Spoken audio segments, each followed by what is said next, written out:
like Ms. Austin to give us our own opinion on the how do we help teenagers with self-expression and exploration while protecting them from any long-term negative implications. Should there be any boundary put in place for the teenagers? Ms. Austin, what's your take on that? And Ms. Lamine, I want to make sure, would you like me to go through my slides real quick just to begin, or you want to just address the question? Oh, okay, you can go to, as we talk, we already talked about the time frame, so. I'm sorry, what? I said we already talked about the time frame, so you remember okay. Yeah, okay. Okay, got it. Well, with young people, there's an expression, you don't know what you don't know. You just don't know until you experience it. And what the adults in their lives who really care about their trajectory with their future and their career want to do is give them their experiences. Now, a lot of young people say, you don't, just as Mr. Lamity said, you don't know what you're talking about. You don't know what you're talking about. Unfortunately, through experience, we do know what we're talking about in some things. Therefore, it's a matter of those lines of communication and that, what is it that you want to do? Oh, I want to be a lawyer. I want to be a doctor. I want to work in a white collar career. Then the questions are, what is the mode of dress? What is the way that you can get your foot in the door to move on? And so we have to answer those questions as to what is the dress. And typically, depending on the location, again, depending on the environment, it's going to be something that is professional business attire.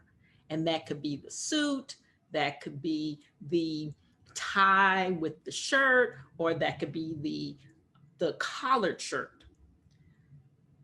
Therefore, again, you have to do the research into what industry you're going in to find out what's the dress code. If you're going to be working as a construction person, then we're talking about steel-toe shoes, the hard hat, the way that you can be comfortable while doing your job.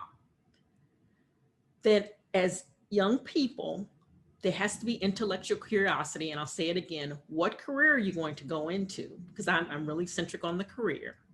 What are the standards for that career in terms of dress? And then asking adults in your life, your parents, you can start off with that. And then also asking mentors, because mentorship is so important. As Dr. Duyele stated, mentorship is so important, getting someone who's in that career field and asking them, what's the dress? What's the style of behavior? And again, Ms. Dami, she can be a mentor because she's been in that work field as a business analyst. And she can say, well, this is what we wore. The guy was wearing a hoodie. We wear casual clothes. But unless you ask the question, you won't know. Therefore, it goes back to communication, having intellectual curiosity about what the career field is, having the ability to talk to the adults in your room. And when I say adults, I mean the more mature people who have had the experience in that field. Because when you're 18, you're an adult. You are adult, you're a young adult. But you have to get that experience from someone who may have been in that career field. Does that answer your question? And I hope it does. Yes. Thank you. That definitely does help. Dr. Leye Otunuga had a question or had his hand raised, so we'll just give him the mic really quickly and then we can bounce back to your presentation if that's okay. Hello, everyone. Good afternoon. Very interesting discussion so far. I'm enjoying it. I just wanted to chip in an opinion. We've been talking about performance rules, about communication.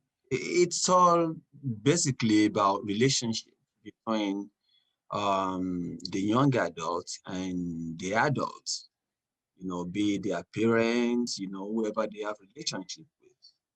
This is what this has always, has been about.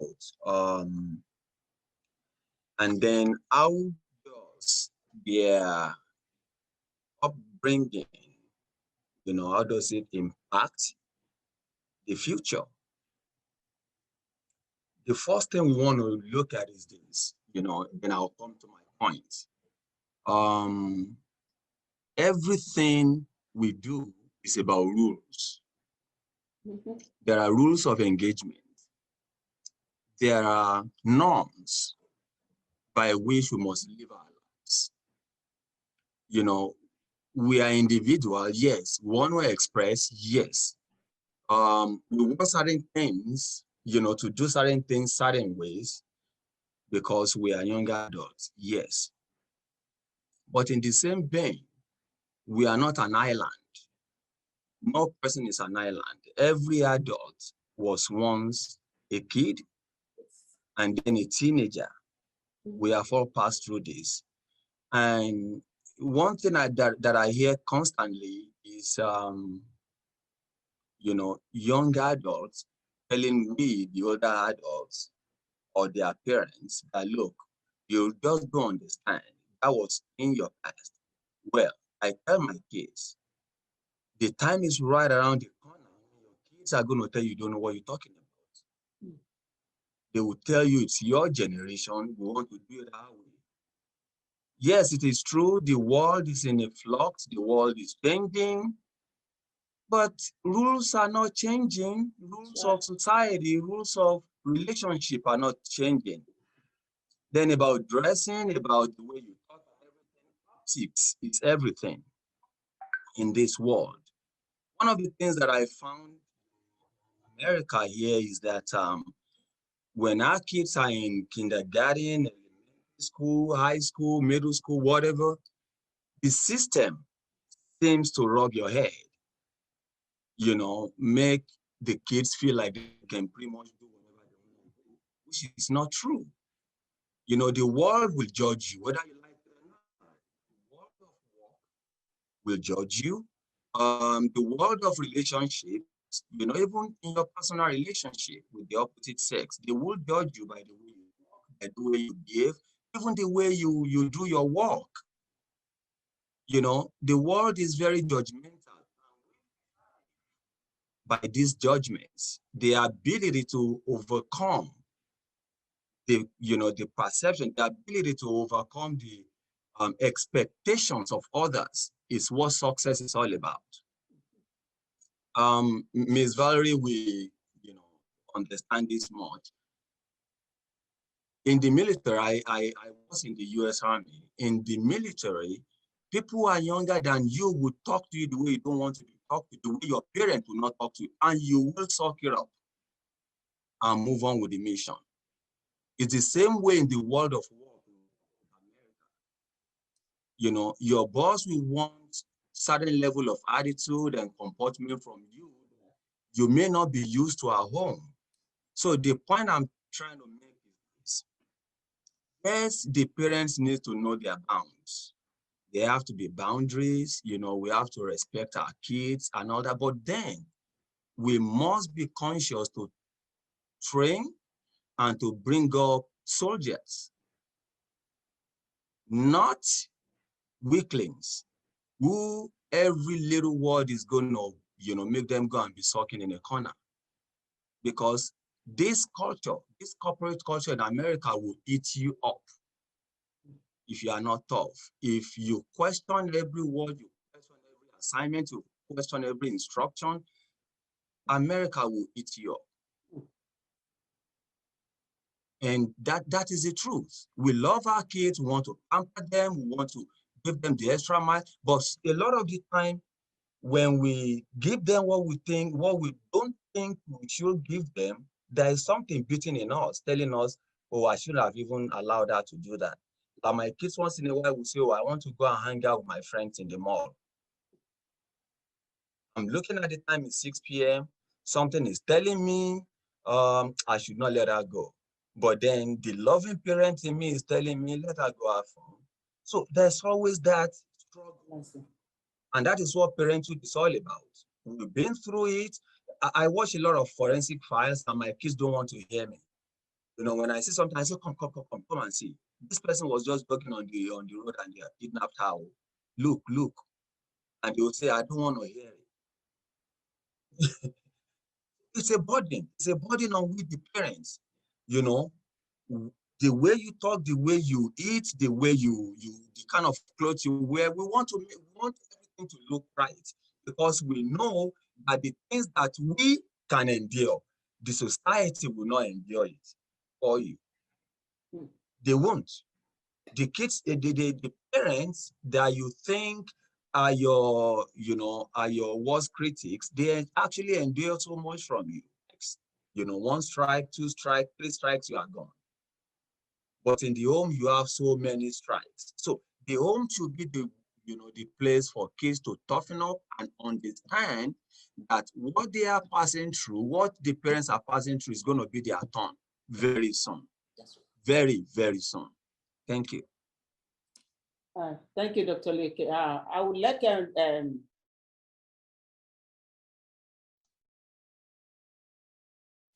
sorry, sorry, I would like Ms. Austin to take it up from there on the problem statement.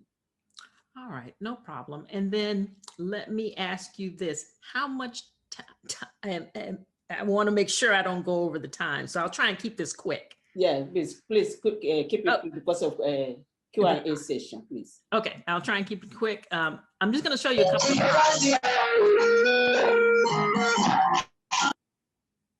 and whoever that is, but please mute. I'm not going to go into, I had discussion phases. I'm just going to go quickly, and it's a summation of what we basically talked about. Yes. And this is for young people to let you know, we just want to help you to navigate, but you have to go with what the environment is. You have to go with what the environment is. Kodak Black, as you stated, tattoos, normally for artists, normally for actors, normally for prisoners. And he probably is making a whole bunch of money.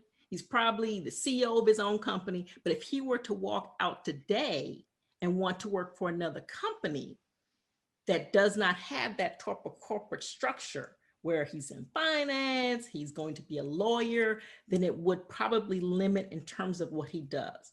And so to give you another example, if you'd like, I don't mean to cut you off. Kim Kardashian became famous off of a sex tape. She became famous because of porn. Now, ordinarily, you would think that that's a career killer, but now she's off becoming a lawyer and like setting people free from death row. So it's more like we do recognize that there are things, institutionalized issues that are put in place that prevent especially young Black people from progressing. But I think there's a different attitude. And I think maybe the old school mentality was, let's conform and let's survive. But I think the newer generation's attitude is, instead of conforming, you are going to accept me for who I am because I know what my rights are. And if my employer doesn't accept me because of my tattoo, I would much rather go to an employer who will accept me. And this is the conversation that I've been having with my mother. She doesn't like it when I dress like a particular way. Not that I dress inappropriately. I just have a really weird style and I'm not a fashionista, my mom is, and we just don't see eye to eye. It doesn't necessarily make me wrong or my mother wrong. It just means that we don't see eye to eye. And I think younger people are more in tune with the fact that people are different.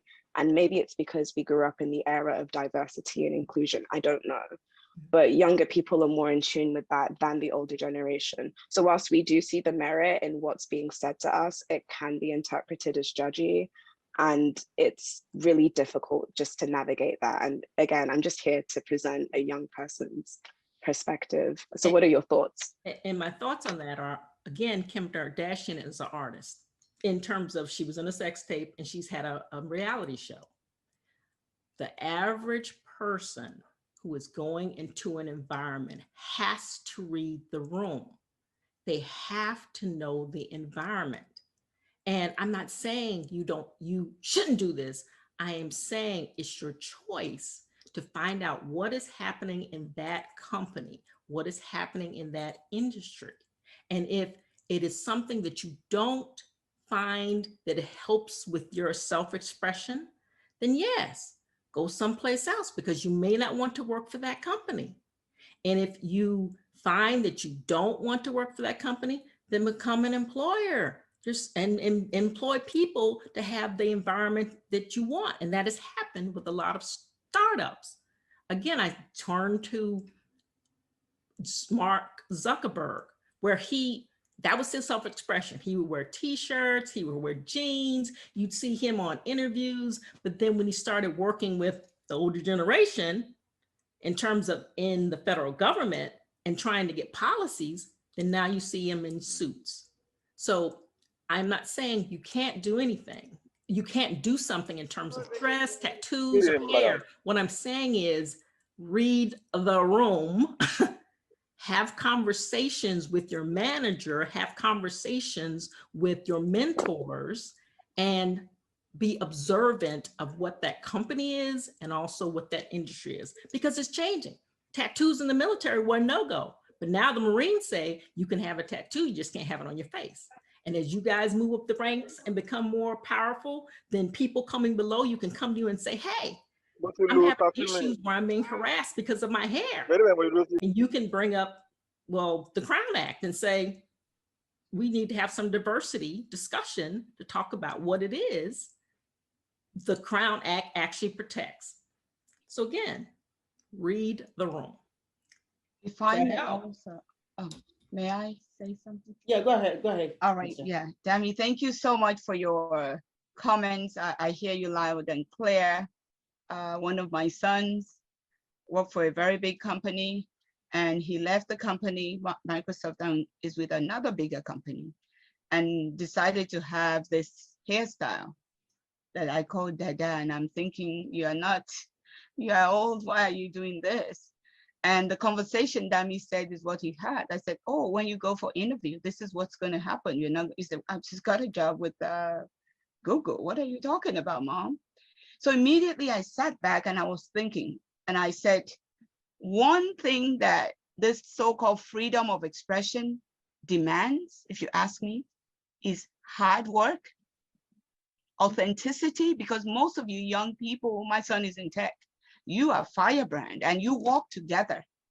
So like our speaker said, your ability to create your own space, like Mark Zuckerberg decided that t-shirt is all he's going to be worried about. So you now set the tone, because you basing your solutions on value that you add. You're thinking less about the appearance.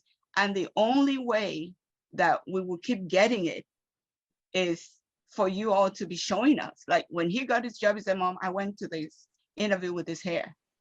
But again, you have to do the extra work. And when you have done the work, you have the voice. None of us can say that we would always give you the answers you want, because how we grew up is different. When I still see him, I still go to Dada. So my husband would say, Remy, you better don't go there. You know, I kind of tease him, and he doesn't always like that. So my husband would caution me and say, just chill out, let him be welcome. So God will give us the grace to understand, because one way you get our attention is when you show up, and you all do. But for the younger ones who are not at the level yet, that they've gotten all the arsenal, the equipment, the knowledge, and so on, I say be cautious, like our speaker said. Be cautious about your environment as you're learning. You cannot dare to be 100% different in everything yet, but be building towards that day of freedom, if you will, where you can let your hair hang loose or whatever you want to do, and know that your sole purpose is to add value, to make impact. And you guys do a fine job of that. I mean, you all do. You know how to work together better than the generation now. You guys, you have it like that. You work it. We just have to understand that the time has changed. And you have to also understand that so employers will not change. They might say, oh, this act and that act.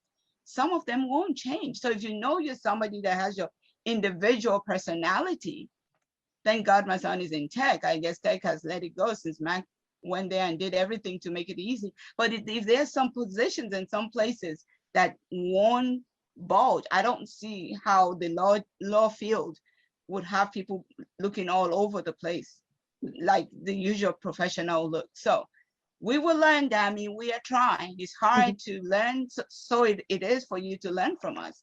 But just understand that the best we want for everybody is always the best they want for themselves, and even much more. And I'm sure Thank we'll get you. it. We'll get it right because I'm learning. Thank you so much. I'd like to use this as an opportunity May I to interrupt quickly one read second? in the chat. May I Oh, interrupt sure. 1 second? Just for 1 second.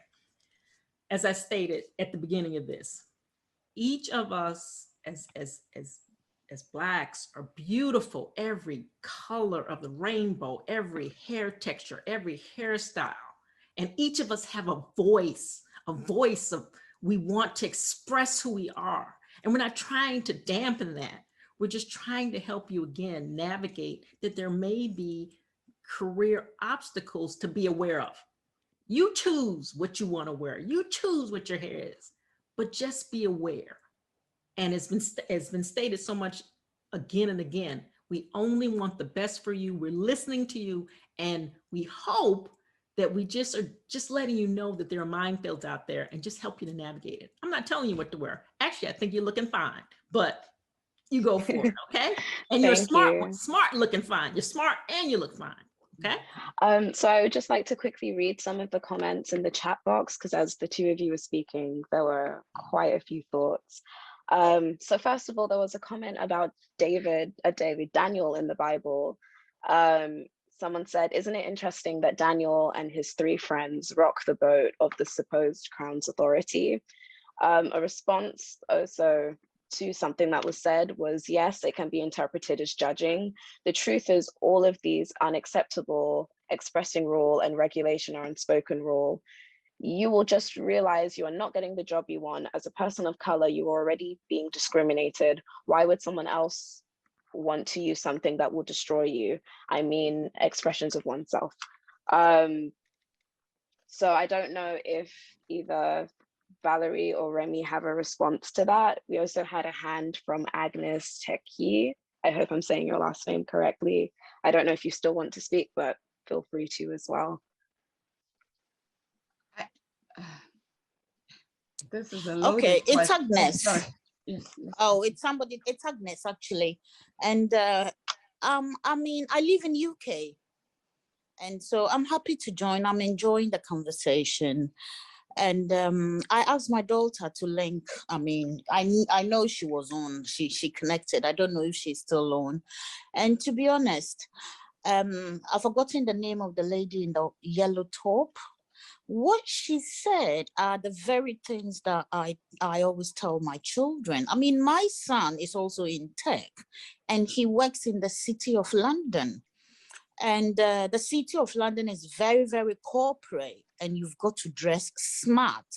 But he kept on telling me, Mom, I'm in tech, Mom, I'm in tech, Mom, I'm in tech. And I think, you know, I feel I'm not very happy about the way he dresses. The jeans, I've seen him even in tattered jeans, but he told me it's acceptable. And, you know, I don't think it's smart enough considering the area that he works, but he always emphasizes that, look, Mom, I'm not I'm not into investment banking. I'm in tech, because he works for a software company. Although he's in the very heart of London, the city, distance, so fine, it's accepted, fair enough. But my daughter likes to dress smart.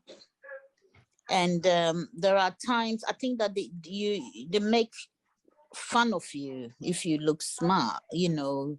I like it when you dress and maybe, no, a blazer, you have a blazer on, your hair is neat and nice. I don't like tattoos and all these things, you get what I mean? And so very often people have their preferences. I think for an interview, our lady in yellow was spot on, because we are discriminated against. And so it doesn't hurt just doing it right and going in.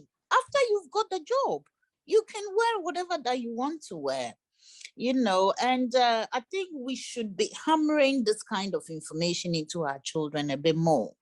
I mean, I'm a civil servant and I can go to work even with my head covered like this because, you know, I'm a social worker. I work in mental health as well. And so, you know, the kind of things that I do are a bit different. And as a matter of fact, we tend to even dress down just so we can, you know, our clients can feel very, very comfortable around us, that kind of thing. But I think it's important. It's nice to look pleasant, you know. Too much coloring, have all sorts of hairstyles and the tattoos and things. It's really affecting some of our children and their job choices. I must admit. I know people in investment banking. My niece have had a few interviews where they didn't take somebody because of so and so and so. And, you know, why not? I think that we should do it right. If you're in there, if you are in there, you have you can do whatever that you want. At the end of the day, who determines what is right? You know. Thank you. Thank you, sis. And one thing about the IT, the tech world, it depends on and I've said that in the present, it depends on your customer service, customer face-to-face, the frequency of it and the type. If you're in IT, technically I used to work IT, you're in the back working on computer systems. Only time you see customers is if you're the person in the front who is trying to sell you something, or maybe you're going to fix things, but you're lifting things. You're under the table or under the desk trying to hook up cables. It's a different environment. So you have to understand what the work environment is. I have to keep saying that because people misinterpret. You always have to wear that. No, look at the people who you're working with. If in some instances, the parents were to see what the other people wore in the IT field, they'd be like, that guy's wearing that. He's wearing those jeans, or she's wearing those jeans, and she's this. So again, it's the environment and it's the interaction with the customer. So I have another question from the perspective of a child. So as the last person before Valerie spoke has mentioned that they've stated what they view as formal. And also, Valerie, you had your slideshow where you showed what business casual is versus formal versus et cetera, et cetera. One thing you noted was that business casual is not jeans. However, from observation, maybe not by written rule, but from observation in the Middle East, business casual can be dark jeans if they look black. So my question also for young people navigating this, mind you, we have no work experience. Maybe the work experience we have is maybe like working in like fast food or in retail, where we haven't actually had to, maybe the uniform we wore was like a fast food uniform, not like a suit and tie type of get up. How do you now help young people navigate that, given that even within a company, maybe different people have different interpretations of what formal is versus business casual versus semi-casual? How do you now help the youth? Because I think the other thing is that the youth are confused. Some people also view dress codes as classist, because if you're from a poorer background, maybe you can't afford a suit. Does that mean that you can never be an investment banker because you don't look the part? Because what some people hear is, you know, if I don't wear a suit, I can never be this because people will judge me before I get there. And I think the other concern that young people have is that, like, a lot of us are graduating with debt, and we don't want to have to think about like what we're going to wear pulling up to an interview when we're already worrying about so many other things as well. And we would hope that our employers are looking for talent and not looking for people who look good. And so the conversation about dressing then becomes less important to us because we're focused more about merit than about appearance. So that's a lot of questions that are fired at you, Okay. But go for it. Okay, I'll answer those questions. First question, if you're unsure of what the dress code is, business casual, look around you and see what everybody else is wearing. Ask your mentor, ask your manager.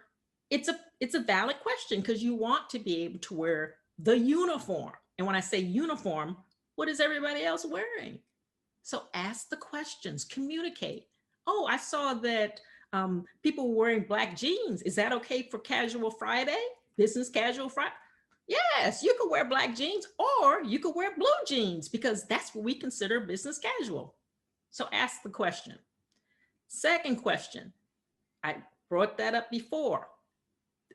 A wardrobe can be expensive, but you can buy nice pieces that you can mix and match. And you can wear the blazer. I have a blazer that I can wear with my dress. Because sometimes in corporate offices, and it can get cold. I have a blazer that I could wear with my dress, or I could wear it with my skirt and blouse. And so one or two things, well, maybe 3 or 4 things that you can mix and match. I have a couple of nice blouses that I could wear with the same skirt that I have 2 or 3 skirts and make it look like a different outfit. That's what people do. So it's possible to have a wardrobe that you don't spend a whole bunch of money on. It's just getting selected nice pieces that you can mix and match. And so that question of, I don't have any money to do that, then don't go to, what is it called? Neiman Marcus, JCPenney, they have sales. They have very good sales. Macy's has sales. And so you pick those times when they have sales and you buy those mix and match things. And then, I'm sorry, what was the third question? I think I answered the. Yeah, I think you did. Yep. So we'd like to wrap up the program. It's almost 2 hours now. Yeah. The discussion. I know if you are here, we can be here all day because we have a lot to say. And actually, I have a couple of questions. I'm not going to read those questions because the time is fast. Some of those questions, you have answered them in course of your sharing and then your submission. Thank you so much, Ms. Valerie. I know you're going to come back again and again and again. Thank you so much. Okay, over to you, Dan. Awesome. So for those of you that have made it all the way to the end, you have made it in time for our lovely surprise.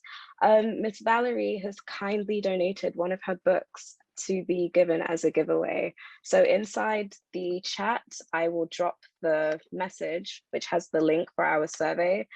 Let us know what you thought of our session today. Please also include your email in the survey if you would like to be included inside this raffle or giveaway. And you will receive an email from the View Lounge by the end of tomorrow, letting you know if you have won this prize. And the prize is the Student's Comprehensive Guide for College and Other Life Lessons by Valerie R. Austin. I know that it's a wonderful book. If it doesn't just benefit you, will also benefit your kids. And I really do encourage you to let us know what your thoughts are. And if you have any stories, any topics, any ideas, please feel free to email us at info@views-lounge.com. I will also include that in the Zoom chat as well. And I will hand it over to Mrs. Lamidi. Thank you, Dami. Thank you so much. I would like to thank everybody, all of you, as well as the returning viewer. Thank you for joining again. And also my sister Agnes, all the way from London. I'm not supposed to be in bed, but thank you so much. And thank you for your contribution as well. I thank you, every one of you, my husband, and each one of you that is on the platform, right? Even the people that have left.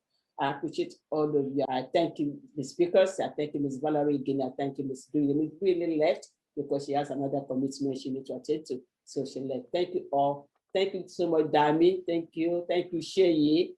I appreciate all of you because it's a teamwork. It's a teamwork. We come together to do this so that we can bring out the best for you guys. Thank you so much. And also, I'm going to remind you again about our social platform. If you have not subscribed, please subscribe.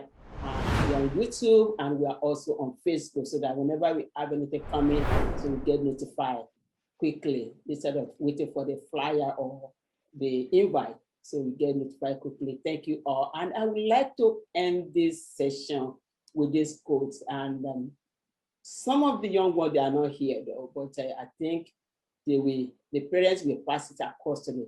The quote is from John Maswell. He said, "You have to know who you are to grow to your potential, but you have to grow in order to know who you are."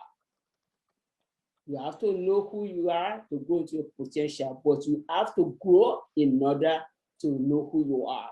So that is John Maswell quote. I think it go for to encourage the young ones out there that are listening, and those who are going to listen later, watch the video. So they have to know who they are. They don't need to conform to the peer pressure. You know what happened to Stanley. And you also know the story of Olumide. So they need to know who they are. They need to know who they are. They need to bring the best of the nations that are waiting for them. Thank you all, and bye. See you next time.